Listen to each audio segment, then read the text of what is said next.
Heading डाल लो magnetic properties of materials. Magnetic properties of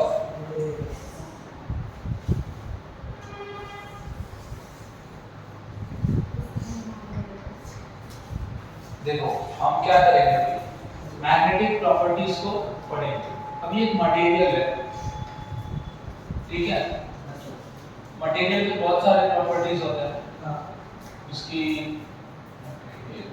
उसके मेटालिक नॉन मेटालिक कैरेक्टर होंगे, ठीक है, उसका कंडक्टिविटी होगा कि वो हीट का कितना अच्छा कंडक्टर है वगैरह वगैरह।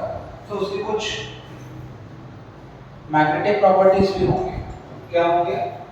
मैग्नेटिक प्रॉपर्टीज भी होंगे, उसको हम लोग पढ़ते हैं। हम बेसिकली अगर मटेरियल को एक्सटर्नल मैग्नेटिक फील्ड में रखा तो उसमें क्या होगा, उस हिसाब से तीन मैग्नेटिक प्रॉपर्टीज को डिफाइन करते हैं, ठीक है। कितनी मैग्नेटिक प्रॉपर्टीज? एक है डायमैग्नेटिज्म, एक है पैरामैग्नेटिज्म और एक है फेरोमैग्नेटिज्म।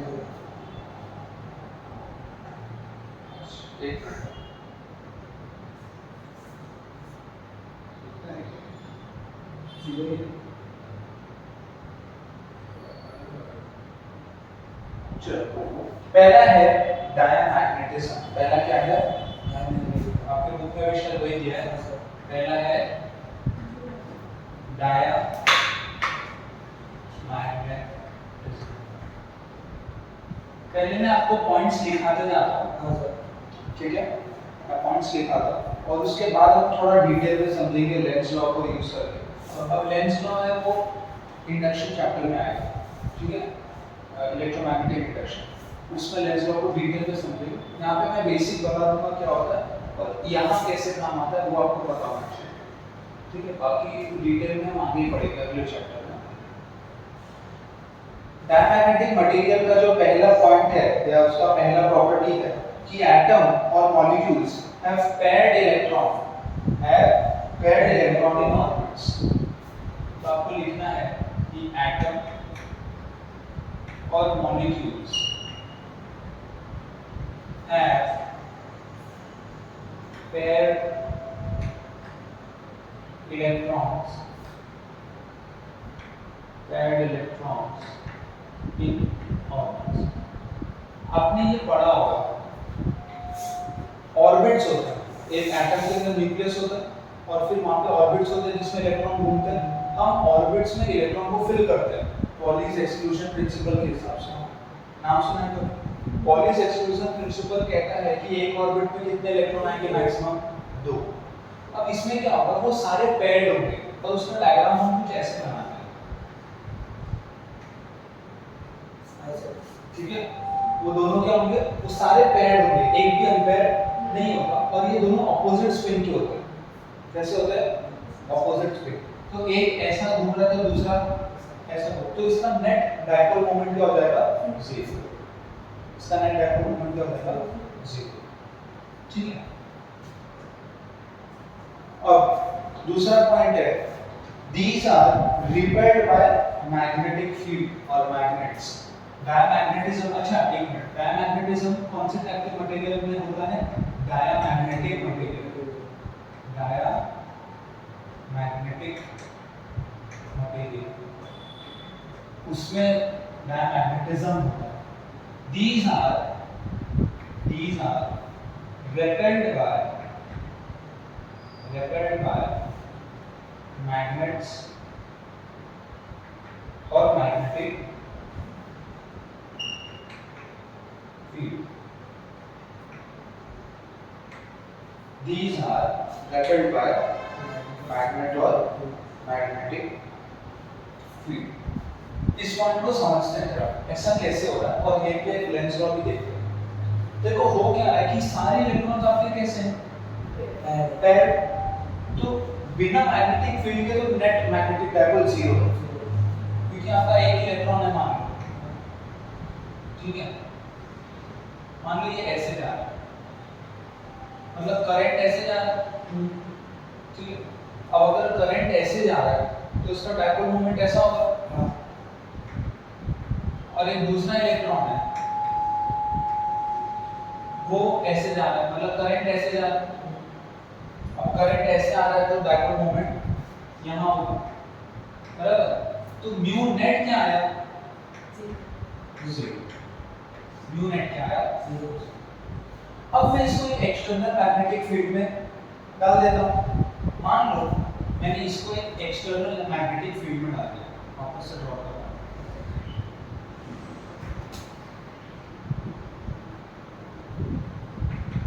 ठीक है, ये इलेक्ट्रॉन यहाँ जा रहा था तो करंट यहाँ आ रहा है, ये इलेक्ट्रॉन यहाँ जा रहा था तो करंट यहाँ आ रहा है, इसका डाइपोल मोमेंट यहाँ का और इसका। अब देखो होता क्या है, यहाँ पे आपका एक्शन में आएगा लेंस में।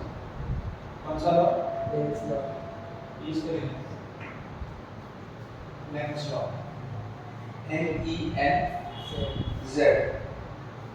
LENZ। देखो होता क्या है, मैंने डाल दिया एक्सटर्नल मैग्नेटिक फील्ड। मैंने क्या डाल दिया? External magnetic field.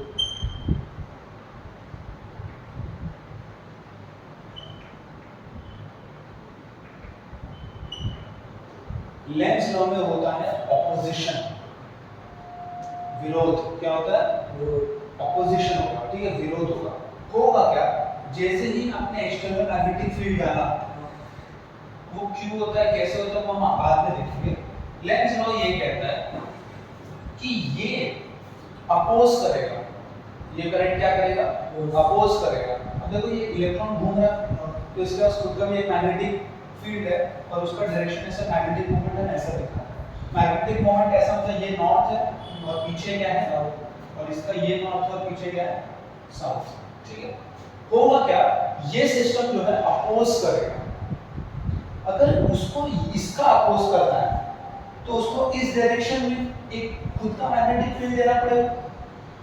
एक मैग्नेटिक फील्ड सामने से आ रहा है, एक मैग्नेटिक फील्ड ये देगा तब तो ये भी होगा एक्सटर्नल वाला, तभी तो वो उसको अपोज कर पाएगा।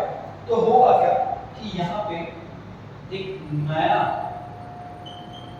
मैग्नेटिक फील्ड इंड्यूस करेगा, नया मैग्नेटिक फील्ड इंड्यूस करेगा। तो दोनों का डायरेक्शन एक्सटर्नल मैग्नेटिक फील्ड के अगेंस्ट होगा। ये अभी क्यों लग रहा है, क्या है, वो सब हम इलेक्ट्रोमैग्नेटिक इंडक्शन में पढ़ेंगे। लेंस लॉ क्या होता है वहां पे दिया, यहाँ पे यूज होता है। जैसे कि एक एक्सटर्नल मैग्नेटिक फील्ड जैसे ही आपने रखा, ये क्या करेगा, उसको अपोज करेगा। क्या करेगा? उसको अपोज करेगा। और अपोज करने के लिए इसको एक नया मैग्नेटिक फील्ड इसके अपोजिट देना पड़ेगा। इसके अपोजिट मैग्नेटिक फील्ड देने के लिए वो यहाँ पे मैग्नेटिक मोमेंट आ जाएगा, एक नया करंट इंड्यूस करेगा। क्योंकि मैग्नेटिक मोमेंट आता कैसे? करंट से। अगर उसको यहाँ पे करंट देना है, मतलब इसी डायरेक्शन में, तो यहाँ पे एक नया करंट आए, इंड्यूस आ जाएगा। समझे? नया करंट इंड्यूस हो गया, नया करंट इंड्यूस। और इसको यहाँ देने के लिए इसका करंट यहाँ था और आई इंड्यूस ऐसा हो गया, बराबर। जब करंट यहाँ था तो मैग्नेटिक मोमेंट यहाँ, तो उसको नया इंड्यूस वाला यहाँ देना है तो करंट ऊपर होगा। क्लियर है? विदाउट अब इससे हुआ क्या? देखो इससे हुआ ये, बात ये चल रही है कि ये मैग्नेट्स या मैग्नेटिक फील्ड से रिपेल करते हैं। हाँ। अब देखो हो कैसे रहा है, अगर इस सिस्टम को ध्यान से देखो तो मैं सिंपल बना रहा हूँ।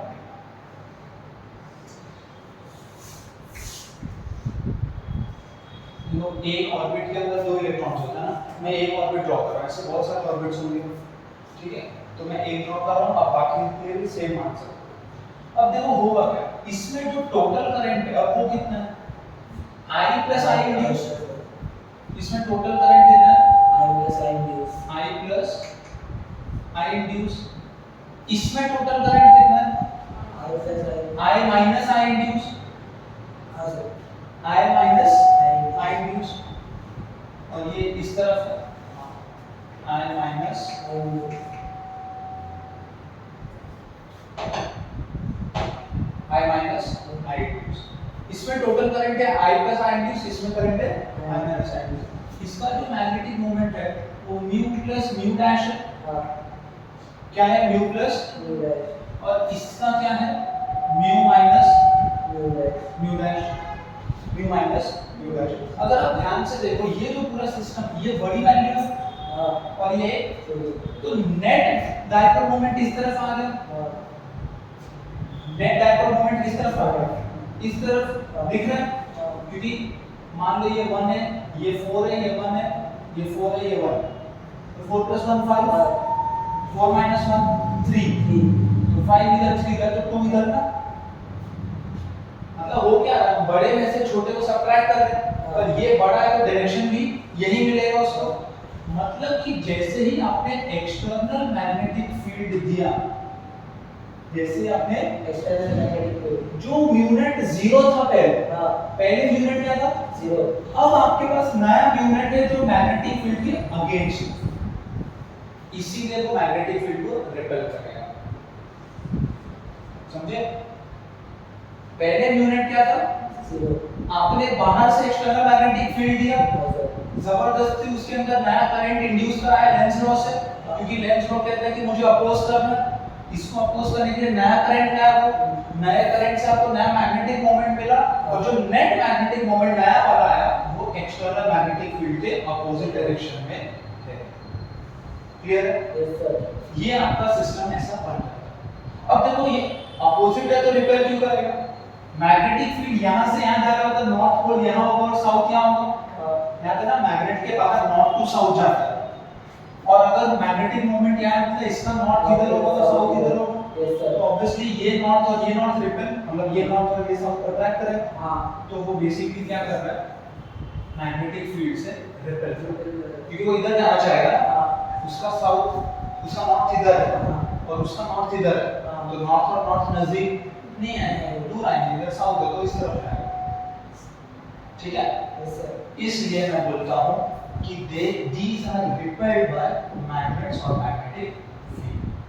तो आप अगर किसी भी डायमैग्नेटिक मटेरियल को मैग्नेटिक फील्ड में रख दो तो दूर भागेगा। क्लियर है? चलो एक पॉइंट और है, they move from stronger to weaker part of non-uniform magnetic field। ये लिख दो, they move from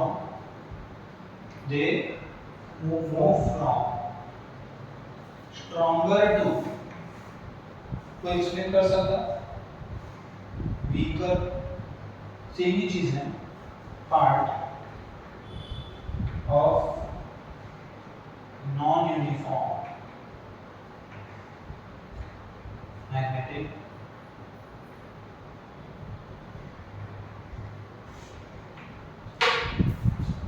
देखो वो क्या है, मान लो नॉन यूनिफॉर्म मैग्नेटिक फील्ड है, नॉन यूनिफॉर्म मतलब एक जगह ज्यादा है और एक जगह कम, तो ऑब्वियसली क्योंकि ये मैग्नेटिक फील्ड को रिपेल करेगा तो ये स्ट्रॉन्ग मैग्नेटिक फील्ड से दूर भागेगा और वीक मैग्नेटिक फील्ड के तरफ जाएगा, ठीक है। तो वही बात है। और आप बोल सकते हो magnetic susceptibility is negative and low. Magnetic susceptibility देखा था हमने क्या है, मैंने बोला था m is directly proportional to h, m is equal to chi h, तो इस केस में इसका chi बहुत छोटा होता है, बहुत नेगेटिव होता है, तो मैग्नेटिक ससेप्टिबिलिटी आप पूरा लिखो, ब्रैकेट में मैग्नेटिक आप पूरा लिखो, ठीक है, is negative and low, is negative and low, मतलब छोटी वैल्यू होगी और माइनस होगी, -0 पॉइंट समथिंग ऐसा, -0.28 ऐसा कुछ भी हो सकता है, नेगेटिव होगा छोटी सी वैल्यू होगी। और देखो if diamagnetic liquid is U2 is in U2 and one arm of U2 is in magnetic field outside the field is pushed up, देखो होता क्या है, एक पॉइंट और है यहाँ देखो, एक U2 में आपने ये क्या है U2, इसमें आपने कोई भी डायमैग्नेटिक मटेरियल को लिक्विड फॉर्म में डाल दिया और यहाँ पे एक्सटर्नल मैग्नेटिक फील्ड लगा दिया, क्या लगा दिया एक्सटर्नल मैग्नेटिक फील्ड, ऐसा कैसे देखो, अब होगा क्या कि ये तो मैग्नेटिक फील्ड को रिपेल करता है तो ये दूर भागना चाहेगा तो ये नीचे आता है और ये आर्म ऊपर से, ठीक है। तो आप U2 में रखो और एक आर्म को मैग्नेटिक फील्ड में डालो तो दूसरा आर्म ऊपर आ जाएगा, ये वाला नीचे चला जाएगा, ठीक है। और एक चीज है, ये डायमैग्नेटिक रॉड फ्रीली सस्पेंडेड, ये चलो ये ट्राई करता हूँ। ये देखो, अगर आप एक डायमैग्नेटिक रॉड को यहाँ से, अगर एक डायमैग्नेटिक रॉड को फ्रीली सस्पेंड कर दो तो वो जाके परपेंडिकुलर खड़ा हो जाएगा मैग्नेटिक फील्ड को।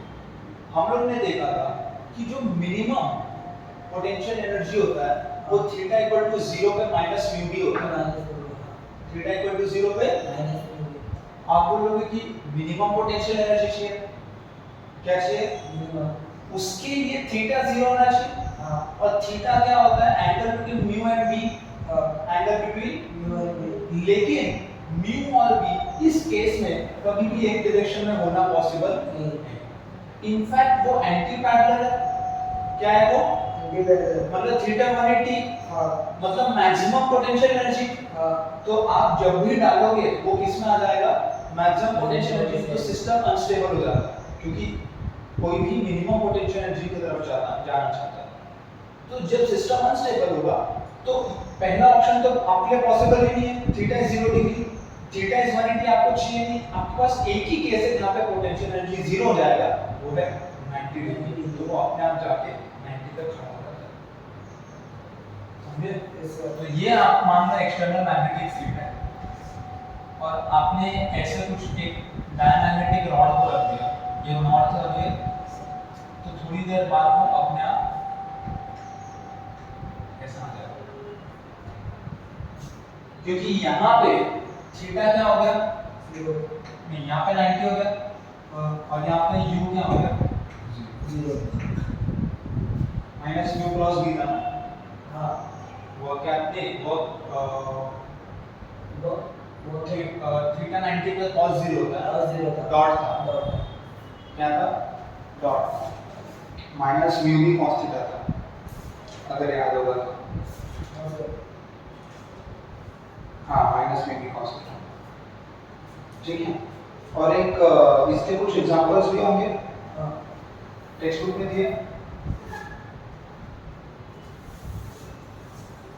आई थिंक गोल्ड सिल्वर होता है इसका एग्जांपल।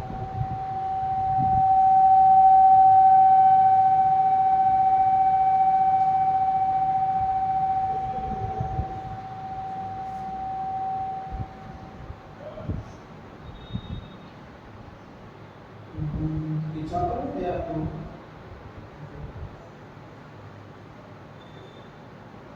ठीक है, दिया copper, gold, bismuth, lead, silicon, glass, water, wood. तो इसके एग्जांपल्स लिख लो। कॉपर, गोल्ड,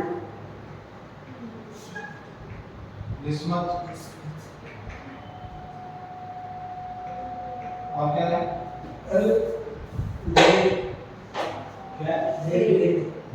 लेड और silicon, glass, water, would, plastic. Glass, water, would और सब वाटर में से मैग्नेटिक फील्ड। वाटर में हाइड्रोजन एलिमेंट्स, ऑक्सीजन है और उसमें इलेक्ट्रॉन्स हैं। तो बिल्कुल मैग्नेटिज्म का जन्म ही इलेक्ट्रॉन से होता है। जहाँ जहाँ इलेक्ट्रॉन है वहाँ मैग्नेटिज्म। और इनिशियली तो आपको कोई मैग्नेट है ही नहीं ना, इनिशियली कोई मैग्नेट, पानी में मैग्नेटिज्म नहीं होता। पर अगर आप ऐसा करोगे तो कुछ आपको ऐसा दिखने लगेगा सिस्टम, ठीक है? नोट कर लो, यहाँ पे कहानी आपकी डायमैग्नेटिज्म की खत्म। हम देखेंगे आगे। अभी तो हमने एक प्रॉपर्टी पढ़ी, अभी दूसरी कौन सी है? पैरामैग्नेटिज्म।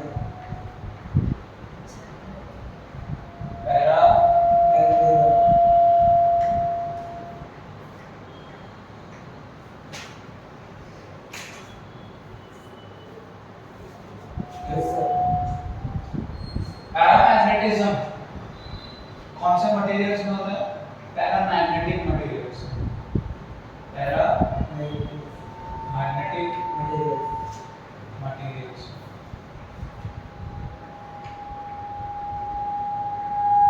ठीक है? तो पैरामैग्नेटिज्म कहाँ आता है? पैरामैग्नेटिक मटेरियल से। अब देखो इसमें होता क्या है, इसमें अनपेयर्ड इलेक्ट्रॉन्स होते हैं। इसमें क्या होता है, अनपेयर्ड इलेक्ट्रॉन। हर ऑर्बिट में कुछ ना कुछ मैग्नेटिक मोमेंट होगा। हाँ क्योंकि इलेक्ट्रॉन्स अनपेयर्ड, हाँ सर। उनके पास एक ही टाइप का स्पिन है। हाँ पर अगर एक्सटर्नल फील्ड अप्लाई मत करो, एक्सटर्नल फील्ड अप्लाई मत करो, नॉर्मल आपने रखा है, ठीक है, पैरामैग्नेटिक मटेरियल, पैरामैग्नेटिक मटेरियल को आपने रख दिया और आपने कोई एक्सटर्नल फील्ड मैग्नेटिक पे अप्लाई नहीं किया, तो इसके अलग अलग डायपोल होंगे, वो रैंडम होंगे। कैसे होंगे, रैंडम। तो म्यू नेट क्या हो जाएगा, जीरो। जीरो। रैंडम होने से म्यू नेट क्या हो जाएगा, जीरो।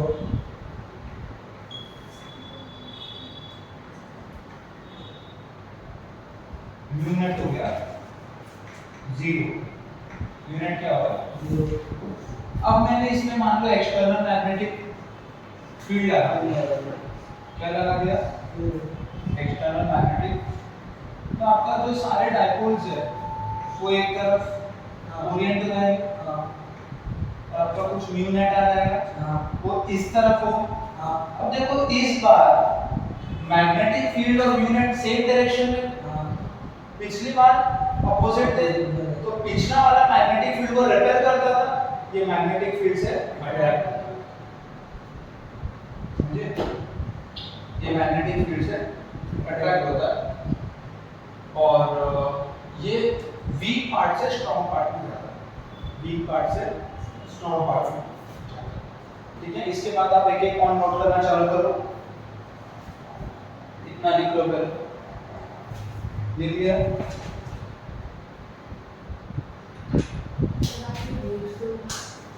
नोट्स नोट भेजना है, अच्छा ऐसा शॉर्टकट ढूंढ दो, कहीं ना कहीं तो लिखना ही पड़ेगा, आया ना, बेसिक बेसिक में लिखा देता हूँ, जल्दी जल्दी,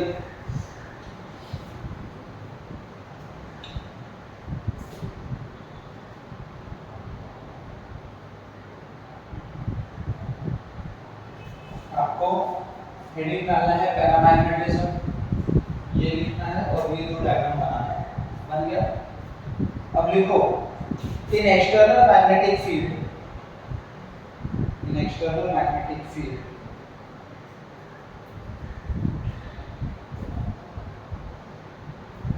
after removal of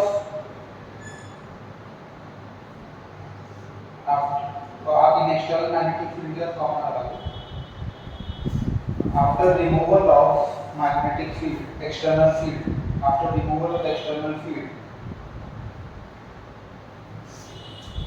dipoles again get randomly oriented, dipoles again get randomly oriented,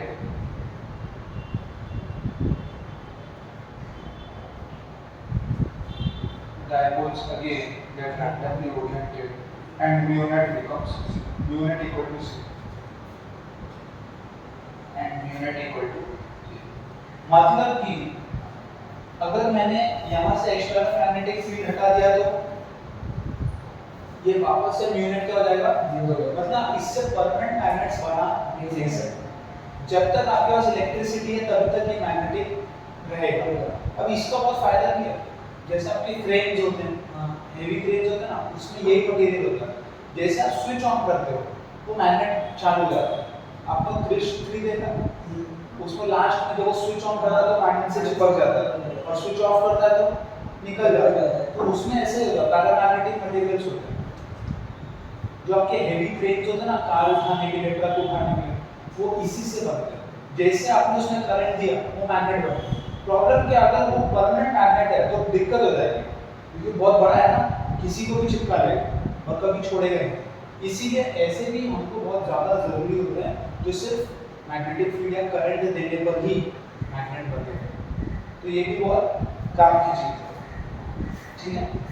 आगे लिखो, atoms / molecules have unpaired electrons, atoms atoms slash molecules have unpaired electrons.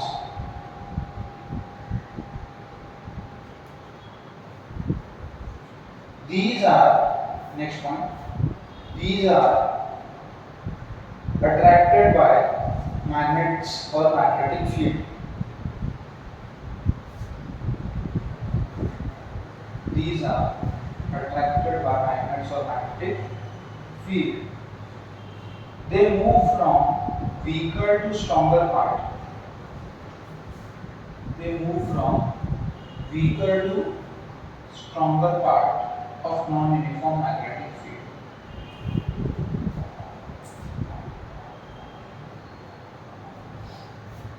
They move from weaker to stronger part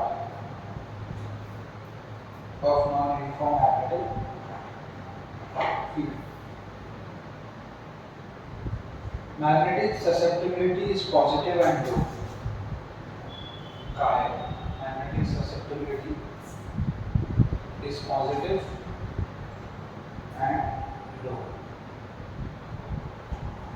Examples with magnesium,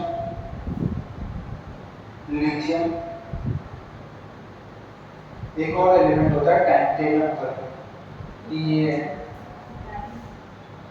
क्या नहीं, titanium नहीं, टैंटेलम होता है, TAN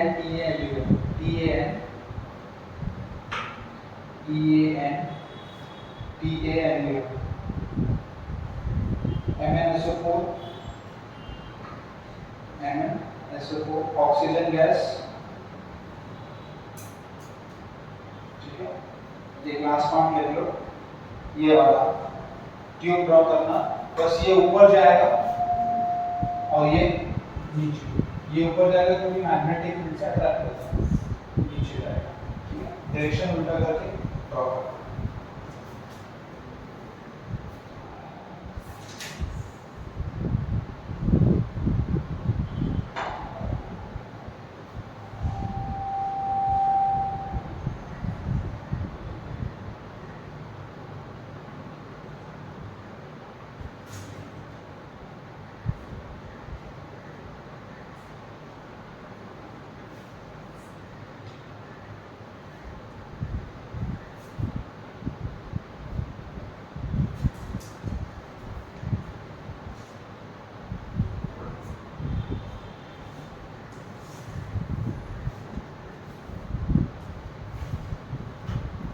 ठीक है,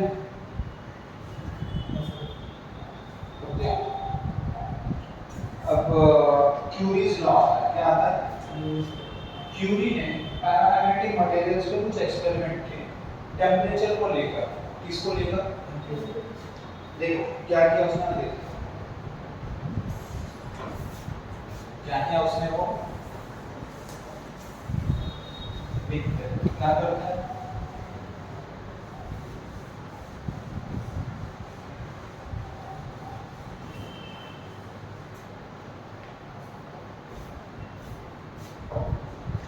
यहाँ पे देखो क्यूरीज लॉ, किसका लॉ?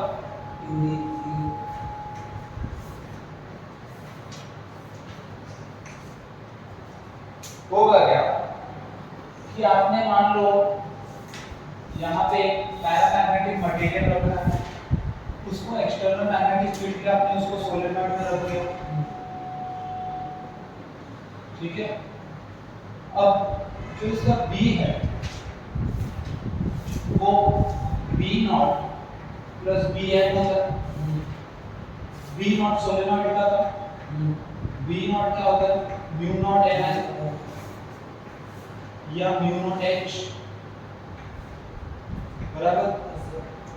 यहाँ पे एच होता है एन आई, बराबर, और बी एन क्या था? Mu naught M, mu naught एक है ना, म्यू नॉट। तो ये बेसिक चीज आपको अभी तक पता है। क्यूरी ने क्या किया, देखो आपका जो डी है वो m पे डायरेक्टली डिपेंडेंट है, आपको पता है। हाँ वहीं से म्यू नॉट m आया था। जब उसने टेम्परेचर बढ़ाया, जब उसने टेम्परेचर बढ़ा तो उसको कुछ ऐसा रिलेशन मिला, मैग्नेटिक फील्ड कम हो गया, मैग्नेटिक फील्ड कम हो गया। तो यहाँ से क्या मिला आपको,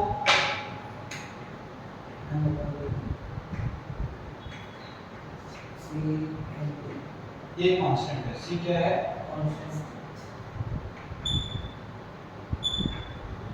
अब b देखो, b क्या है, b क्या है, म्यू नॉट, b है म्यू नॉट h, b क्या है, म्यू नॉट h, इसकी बात कर रहे हैं, b क्या है, म्यू नॉट h, ठीक है, म्यू नॉट h, n क्या है, n का भी हमने फॉर्मूला लिखा था h के टर्म्स में, n is directly proportional to h equal to chi h, याद है, तो यहाँ पे लिख दो अपना i h upon p, h से h क्या हो गया, कैंसिल हो गया, ये बराबर है क्या, b is equal to cl by t है, m क्या है, म्यू नॉट h, m क्या है, mu naught h, sorry m है आपका mu naught, m mu naught h आ गया, और आपका b जो है, b पाई के टर्म में देखो फॉर्मूला आता है,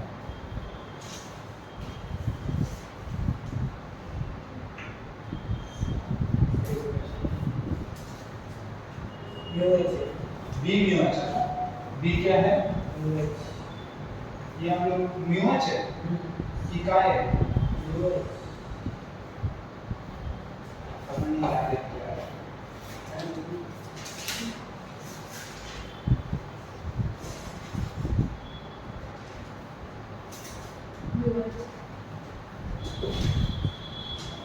m क्या है, chi h, m क्या है, तो देखो कुछ कैसे दिया, b is equal to mu naught h, b is equal to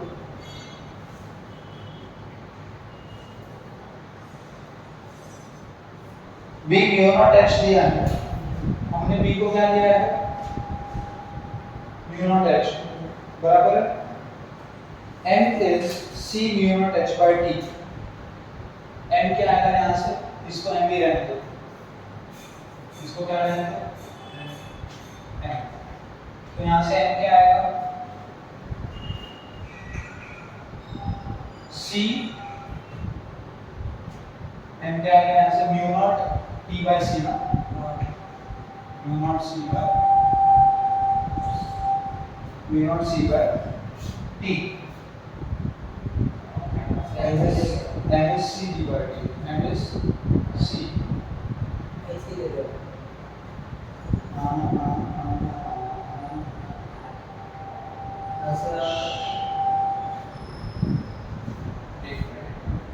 बहुत ज़्यादा इक्वेशन हो गया, बेसिक ही लिखिए, इसको मैं हटा देता हूँ, इसको मैं क्या करता हूँ, इसमें भी जो काम था वही लिखेंगे,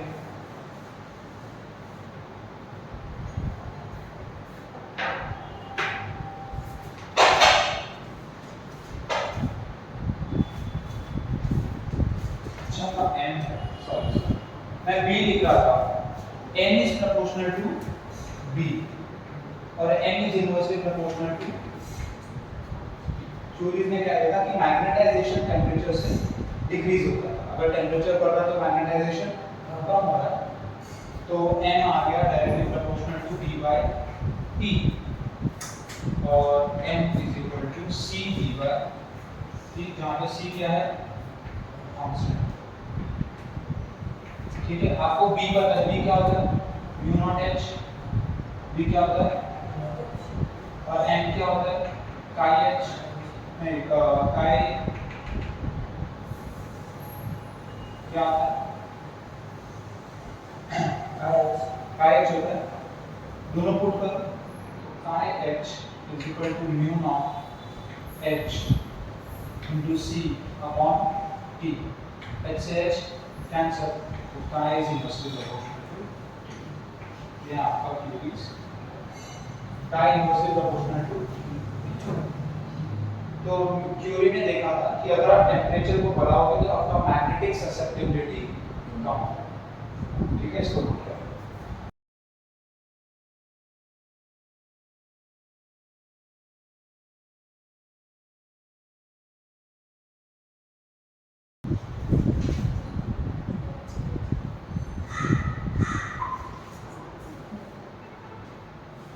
फेरो की स्पेलिंग है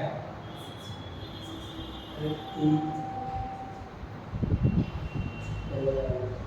डबल आर।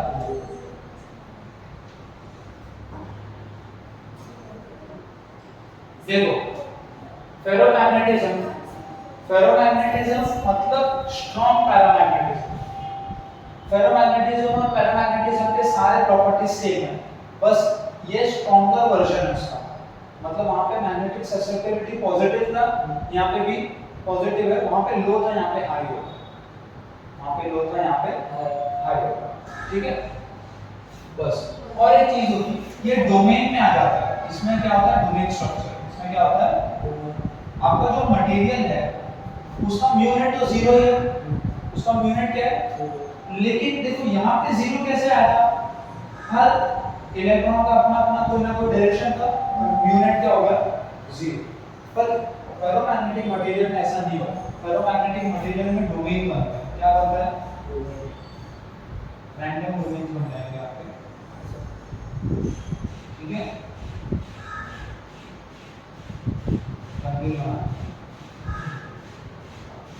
मतलब अलग अलग रीजन में जो आपके इलेक्ट्रॉन्स होंगे उनका मैग्नेटिक मोमेंट का डायरेक्शन सेम होगा। तो इस पूरे रीजन में जितने भी मैग्नेटिक मोमेंट्स होंगे सबका एक ही डायरेक्शन होगा, मान लो इस तरह, तो हम पूरा एक डोमेन मान लेते हैं और उसको एक ही लाइन से रिप्रेजेंट करेंगे, ठीक है।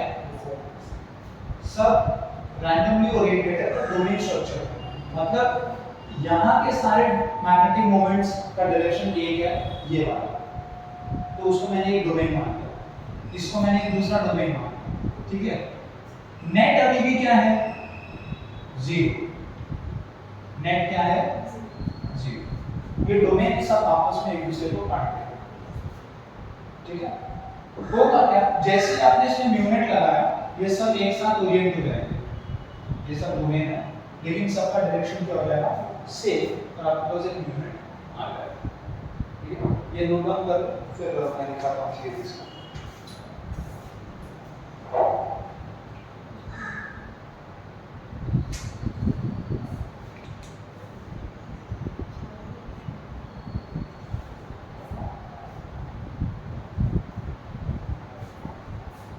जल्दी जल्दी क्या करना है, जल्दी करना है। कैसे करना है, चूहा,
गया।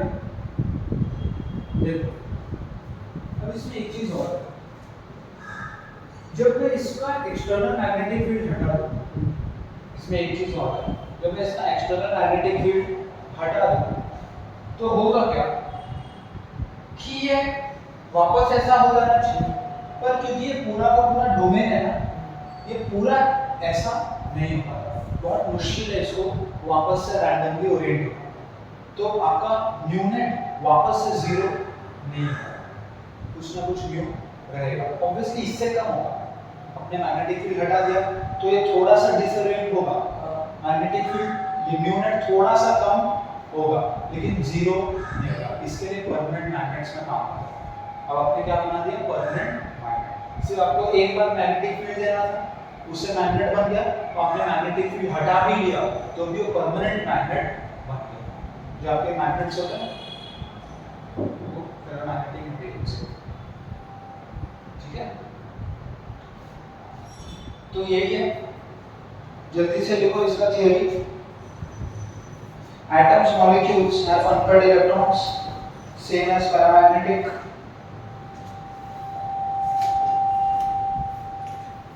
Atoms or molecules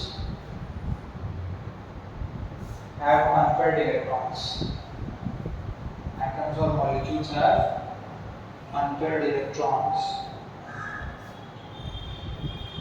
Atoms, molecules have unpaired electrons.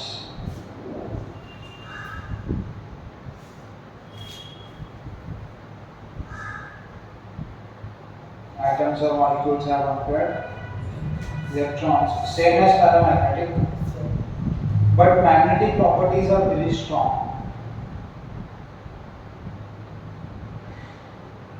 देखो पैरामैग्नेटिक भी मैग्नेट और मैग्नेटिक फील्ड को अट्रैक्ट करता था, ये ज्यादा तेजी से अट्रैक्ट होगा, ठीक है। तो अगला पॉइंट लिखो, strongly attracted by magnets. Example, iron, cobalt, nickel. Iron, cobalt, nickel.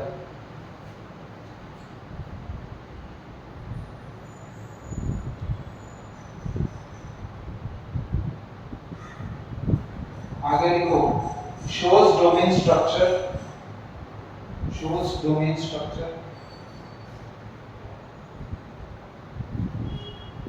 Due to strong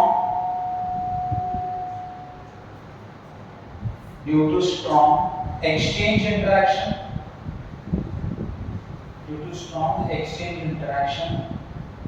or exchange coupling,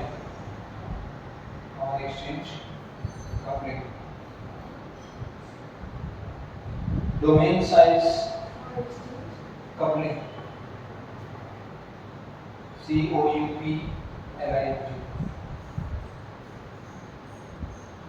domain size लिख लो, domain size colon term bracket में लिखो 10 की पावर -6 मीटर, 10 की पावर -6 मीटर डैश 10 की पावर -4, मतलब उस range में आप ये डोमेन साइज बनेंगे। डोमेन कंटेन्स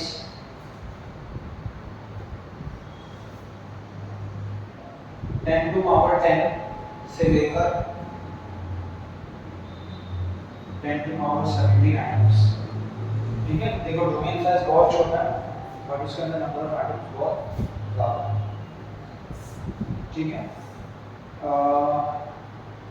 लास्ट पॉइंट लिख दो, even after removal of external magnetic field, even after removal of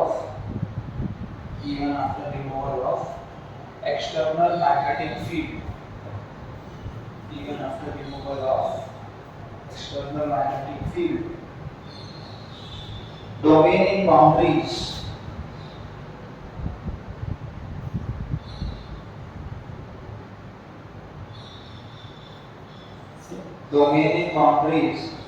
do not go back to original position.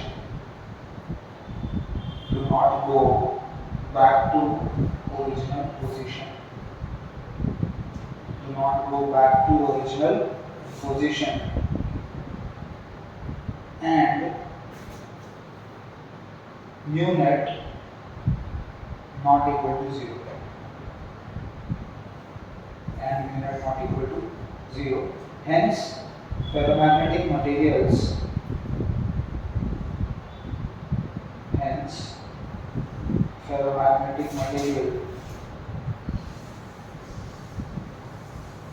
retain magnetization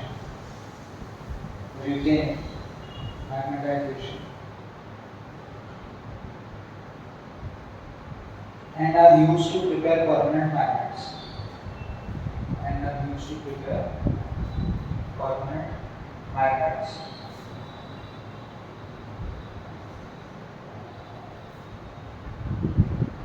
अब क्यूरी ने यहाँ पे भी एक्सपेरिमेंट किया और उस एक्सपेरिमेंट से पता चला कि टेम्परेचर बढ़ाने पे डोमेन टूटने लगता है। ठीक है, तो एक टेम्परेचर के बाद जब सारे डोमेन टूट जाएंगे तो आपका फेरोमैग्नेटिज्म वापस फेरोमैग्नेटिक मटेरियल क्या हो जाएगा, पैरामैग्नेटिक। उसको हम बोलते हैं क्यूरीज टेम्परेचर, जिस टेम्परेचर पे कन्वर्जन होता है। तो आपको भी लिखना है कि domain structure depends on temperature,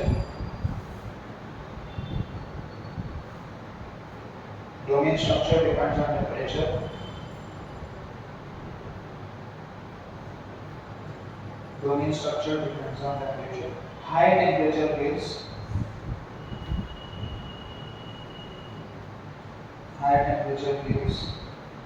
less domain structure.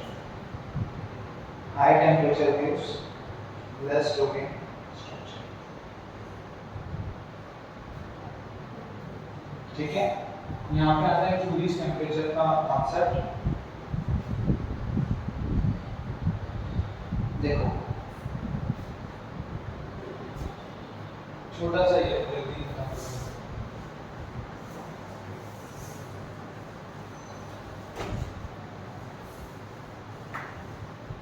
Curies temperature, Curie ने एक टेम्परेचर दिया,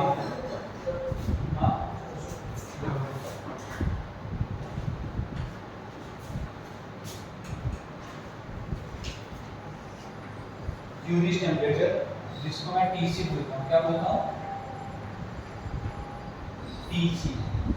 होता क्या है, जैसे जैसे आप हीट करते जाते हो ये डोमेन टूटने लगता है। ठीक है, और जैसे ही टेम्परेचर TC आ जाता है ये पूरा जो फेरोमैग्नेटिक मटेरियल है वापस पैरामैग्नेटिक बन जाता है।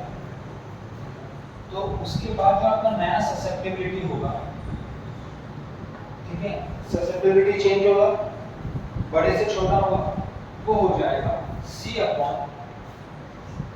माइनस।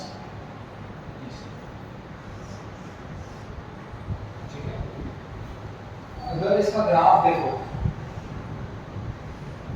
यहाँ पे टेम्परेचर T है और यहाँ पे ससेप्टिबिलिटी I है। आपने फेरोमैग्नेटिक मटेरियल लिया तो ससेप्टिबिलिटी पॉजिटिव एंड हाई होगा, पॉजिटिव एंड यहाँ पे मान टेम्परेचर बढ़ाने पे वो क्या रहा है, TC, टेम्परेचर बढ़ रहा है, TC तो कांस्टेंट है, टेम्परेचर क्या हो रहा है, बढ़ रहा है, मतलब डिनोमिनेटर बढ़ रहा है, मतलब काई कम हो रहा है, मतलब काई क्या हो रहा है, कम। और आपको पता है कि एक टेम्परेचर के बाद ये पैरामैग्नेटिक बनता है, और पैरामैग्नेटिक क्या होता है, लो ससेप्टिबिलिटी, पॉजिटिव बट लो, तो आप हाई से लो में जा रहे हो। ठीक है, ये कुछ ऐसा ग्राफ है। ठीक है, और ये एक पॉइंट है जो आपका TC है। तो यहाँ पे आपको फेरोमैग्नेटिक मटेरियल और यहाँ पे क्या रहा,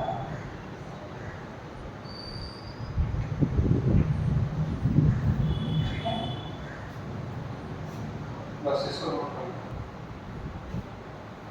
हिस्टेरेसिस क्या होगा,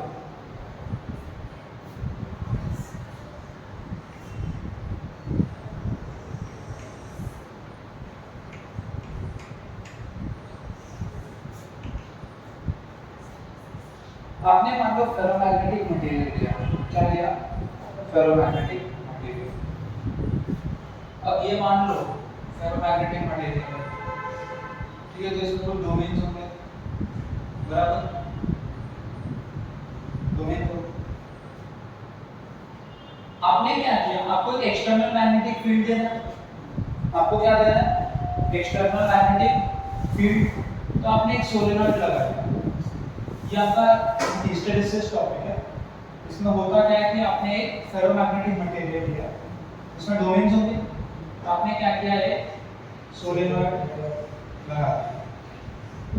सोलेनॉइड लगाते ही यहाँ से एक मैग्नेटिक फील्ड आ गया, क्या आ गया, तो जो भी डोमेन था वो एक साथ अलाइन हो गया, बराबर, और आपका कुछ म्यू नेट आ गया, आपका क्या आ गया, इस डायरेक्शन, बराबर।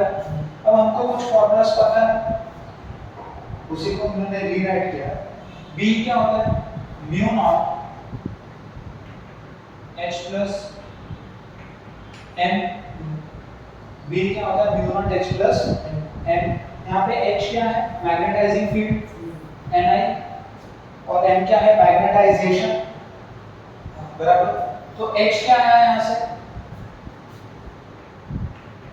V by mu naught minus M,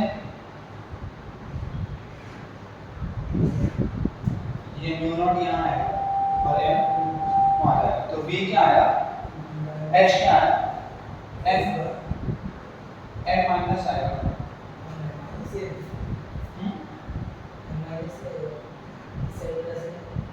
बराबर है, mu naught H plus M, तो M आएगा, यहाँ पे M माइनस है, शब्द गलत है, ये बराबर। आपकी बुक में क्या है, आपकी बुक में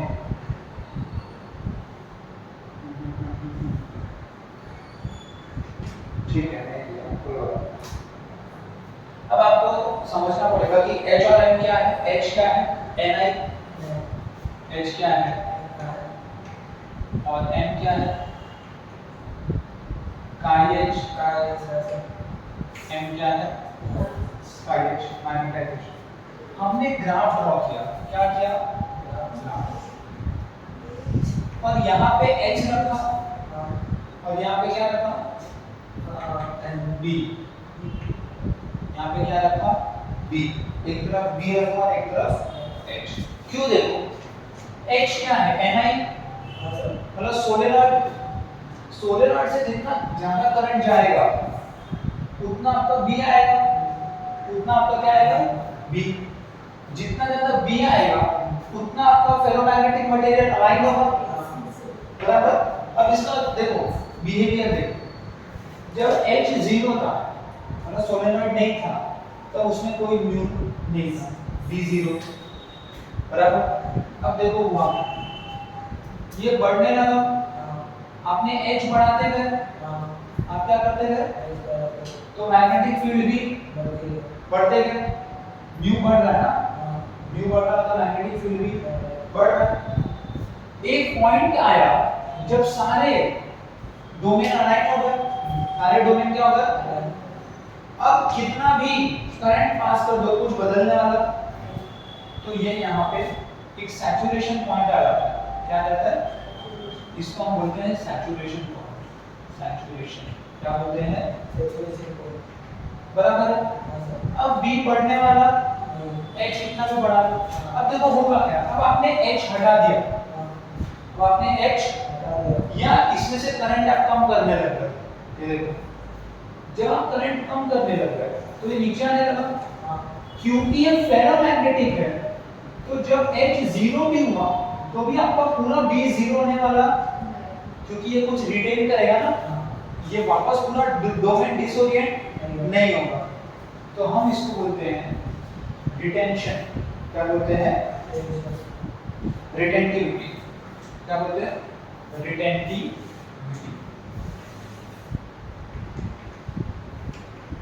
और यहाँ पे H क्या है, 0, बराबर। अब आपने क्या किया, H 0 हो गया, लेकिन अभी भी आपके पास कुछ ना कुछ मैग्नेटिक फील्ड है, क्योंकि यहाँ फेरोमैग्नेटिक मटेरियल्स में हो। अब आपको क्या करना है, H को 0 से नेगेटिव ले जाना है, मतलब H नेगेटिव, मतलब आपने सोलेनॉइड का डायरेक्शन बदल दिया, अब करंट यहाँ से आ रहा है, तो H जैसे जैसे नेगेटिव हुआ, अब ये ओरिएंट होके उल्टा जा रहा है ना, अब दूसरी तरफ ओरिएंट होने लगेगा, तो पहले तो ये 0 आएगा, पहले क्या आएगा, यहाँ पे आपका B0, यहाँ पे क्या है, इस पॉइंट को कोएर्सिविटी बोलते हैं, कोएर्सिविटी। अब देखो, अब आप और तेजी से करंट भेज रहे हो सोलेनॉइड में, तो सोलेनॉइड का जो मैग्नेटाइजिंग फील्ड है वो स्ट्रांग होते जा रहा है उल्टे डायरेक्शन में स्ट्रांग होते जा रहा है, तो ये जो है पूरा घूम के अब इस तरफ जा रहा है, तो ये यहाँ सैचुरेट होगा, ये इसका दूसरा सैचुरेशन पॉइंट है उल्टे डायरेक्शन में, समझ में आ रहा है? बराबर। अब आपने अब क्या किया, अब वापस कम करना है आपको H, मतलब वापस हटा रहे हो, करंट को कम कर दो, तो ये कम हो रहा है और आगे रिटेंटिविटी होगी ना इसकी, कुछ रिटेन करेगा ना B। यहाँ पे आपका क्या है, H0, यहाँ पे क्या है, H0, और इसको वापस क्या बोलेंगे, रिटेंटिविटी, जितना बड़ा ये है उतना ही बड़ा ये भी बना, ठीक है। फिर आपने क्या किया, H0 को H पॉजिटिव किया, H क्या किया, पॉजिटिव, तो ये वापस से B0, इसको कोएर्सिविटी बोलते हैं, H पॉजिटिव क्या होता है, और फिर आप इस तरफ से करंट भेजोगे, और फिर आप जितना ज़्यादा भेजोगे एक पॉइंट के बाद को सैचुरेट हो जाएगा, समझे? तो आप यहाँ से स्टार्ट किए, आपने H बढ़ाया, B बढ़ा, एक पॉइंट पर सैचुरेट हुआ, H कम किया, उसमें थोड़ा B रिटेन किया, H को जब आपने उल्टा भेजा B0 हुआ, और उल्टा भेजा तो नीचे जाके सैचुरेट हुआ, फिर आपने H उल्टा किया तो फिर रिटेन किया, फिर 0 हुआ और फिर ऊपर जाके सैचुरेट हुआ। तो ये है एक हिस्टेरिसिस, ये क्या पढ़ रहे हैं, हिस्टेरिसिस, ये एक लूप है, ये क्या है, हिस्टेरिसिस साइकिल बोलते हैं, हिस्टेरिसिस लूप बोलते हैं इसको, एक हिस्टेरिसिस लूप है, हिस्टेरिसिस लूप या साइकिल, लूप या साइकिल कुछ भी बोल सकते हैं, ठीक है।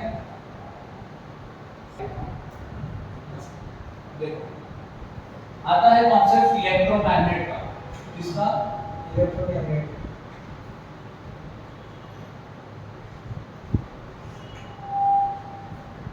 जब तक करंट तभी तक मैग्नेट, उसी को कहते हैं इलेक्ट्रोमैग्नेट। यहाँ पे हम सॉफ्ट आयरन का यूज करते हैं, किसका, सॉफ्ट, एक जगह और सॉफ्ट आयरन को यूज किया था गैल्वेनोमीटर बनाने के लिए, याद है क्या यूज किया था, क्यों, क्योंकि वो नॉर्थ से साउथ के मैग्नेटिक फील्ड को रेडिएट कर लेता था, यही अगला टॉपिक है, सॉफ्ट आयरन को लेते थे ना, जो रेडियली लेता था ताकि हमेशा परपेंडिकुलर हो, यही हम अगला देखेंगे मैग्नेटिक शील्डिंग। इलेक्ट्रोस्टैटिक शील्डिंग याद है, जब आप गाड़ी के अंदर बैठे और बिजली गिरे तो भी आपको कुछ होने वाला नहीं, क्यों, क्योंकि अंदर कोई भी चार्ज सब सरफेस पे है, बराबर। चलो सॉफ्ट आयरन, फेरोमैग्नेटिक मटेरियल, क्या लिया है आपने, फेरोमैग्नेटिक मटेरियल,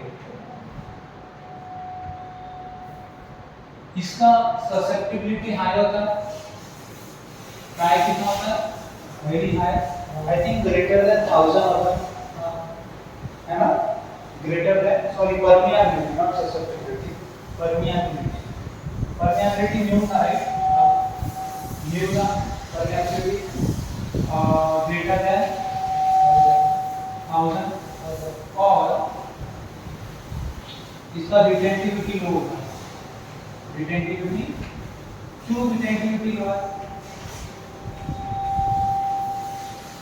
क्योंकि आपको तभी तक मैग्नेट चाहिए जब तक करंट हो ना, करंट जाने पे मैग्नेट भी चला जाना चाहिए, तो उसका रिटेंटिविटी छोटा ही होना चाहिए ना, कि जब करंट चला भी गया कोई उसमें ज्यादा मैग्नेटिक फील्ड बचा नहीं है, तो उसका लूप कैसे,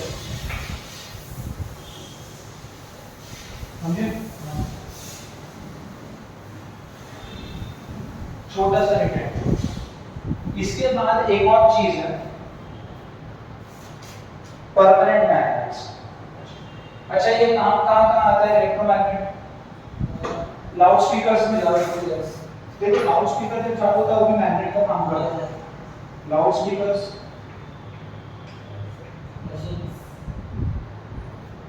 तो जब देखा स्पीकर पे ऐसे चिपक जाता है, जब वो चालू हो तो बंद हो तो निकल जाता है।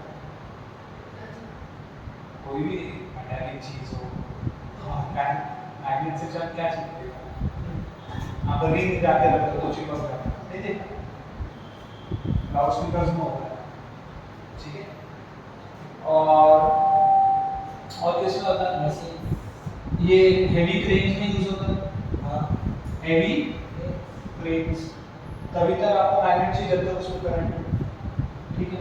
लाउड स्पीकर, हेवी क्रेन और एक एनएमआर होता है, स्पेक्ट्रोस्कोपी। एनएमआर अब इसका कोई डिटेल है नहीं, आपके बुक में मेंशन है तो मैंने भी मेंशन कर दिया, एनएमआर स्पेक्ट्रोस्कोपी,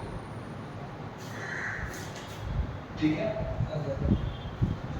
और इलेक्ट्रिक बेल्स, सर्किट ब्रेकर्स और लैम्प्स, तो इलेक्ट्रिक बेल्स भी लिख सकते हो, इलेक्ट्रिक। ये है इलेक्ट्रोमैग्नेटिक, ठीक है, नोट, ठीक है। अब हमको बनाना है परमानेंट मैग्नेट। अब क्या बनाना है? Permanent magnet.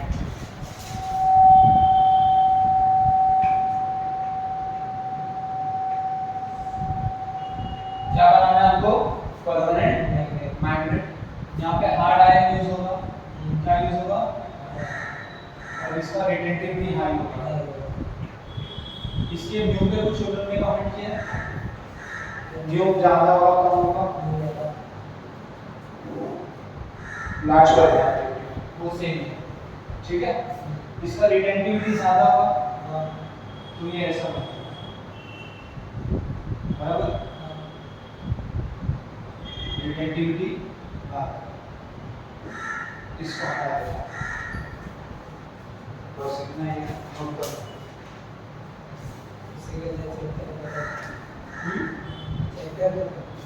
एक लास्ट छोटा सा टॉपिक है,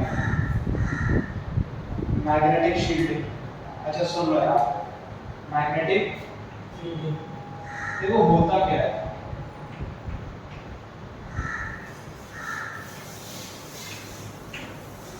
जब भी मान लो ये आपका सॉफ्ट आयरन है, क्या ये सॉफ्ट आयरन, और आपने ऐसा एक्सटर्नल फील्ड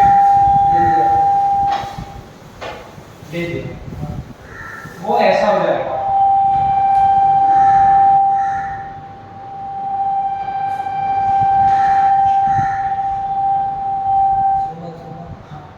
इसका रीजन है आप लोग सोल्व। रीजन क्या है? देखो वो अपने अंदर रेडियली लेता है, वो अपने अंदर रेडियली लेता है, तो एक्सटर्नल मैग्नेटिक फील्ड ऐसा हो जाता है। अब मान लो आपके पास कोई मटेरियल है जिसको आपको मैग्नेटिक फील्ड के अंदर लाना नहीं है, मैग्नेटिक फील्ड में उसको लाना नहीं है, तो आप क्या करोगे? मान लो एक्सटर्नल मैग्नेटिक फील्ड है, आपने यहाँ पे एक हॉलो रिंग रख दिया या हॉलो शेल रख दिया जो बना है सॉफ्ट आयरन से, जो बना है, तो ये जो भी मैग्नेटिक फील्ड है वो इसमें से पास हो जाएंगे, समझ गए?